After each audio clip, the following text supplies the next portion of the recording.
ल दर्शकबिन म अहिले भेटारको नामजेमा आएको छु। यो पर्यटक स्थल हो, यो होमस्टेको लागि प्रख्यात छ र अहिले यहाँनिर आएपछि तपाईँ बिहानीको दृश्य देख्न सक्नुहुन्छ।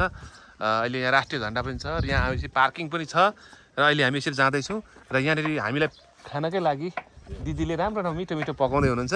हाम्रो दिदीले साग केलाउनु हुँदैछ। दिदी नमस्ते। के नाम दिदी तपाईँको? डम्बर कुमारी मगर। अनि यो के काट्नुभएको साग है? यो कहाँको साग हो? हो।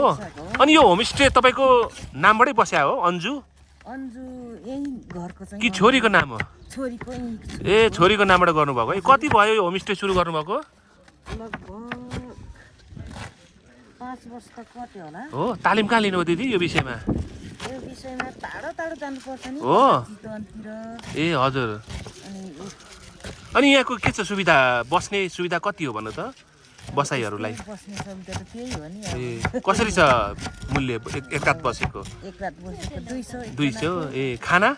खाना 180 सादा खाना। ए हजुर। अनि लोकल कुखुरा खायो भने चाहिँ ए हजुर। आफू नै खुसी हो। केजीको हिसाब। कुखुराको चाहिँ केजीको हिसाब हो? कसरी केजी? 800 रुपियाँ केजी हो। पकाइदिनुहुन्छ? हजुर। ए ल ल ल एकदम राम्रो खुवाइराख्नु भएको छ। खुसी लाग्यो है। ल यहाँ हाम्रो डम्बकुमार दिदीले साग बेलुकाको लागि ताजा ताजा पकाउनुको लागि उहाँले भर्खरै बारीबाटै टिपेर ल्याउनु भएको होला है दिदी? ए ल दिदीको यो होमस्टे छ यो नामजेमा। तपाईँले यहाँ अन्जु होमस्टे भनेर तपाईँले गुगल सर्च गर्नुभयो भने प्राप्त गर्नुहुन्छ। र अहिले यहाँ नेपाल पत्रकार महासङ्घका 9 जिल्लाका लगभग 40जना 85 साथीहरू आउनु भएको छ तालिममा र यही होमस्टेमा बसिरहनु भएको छ। र आज यहाँ बेलुका भव्य रमाइलो हुनेछ भन्ने हामीलाई लाग्छ। र तपाईँहरू आउँदाखेरि यो नामजेमा आउँदा यो होमस्टेलाई नबिर्सनुहोस् है। ल दिदी नम्बर भनिदिनु त एउटा तपाईँको फोन नम्बर?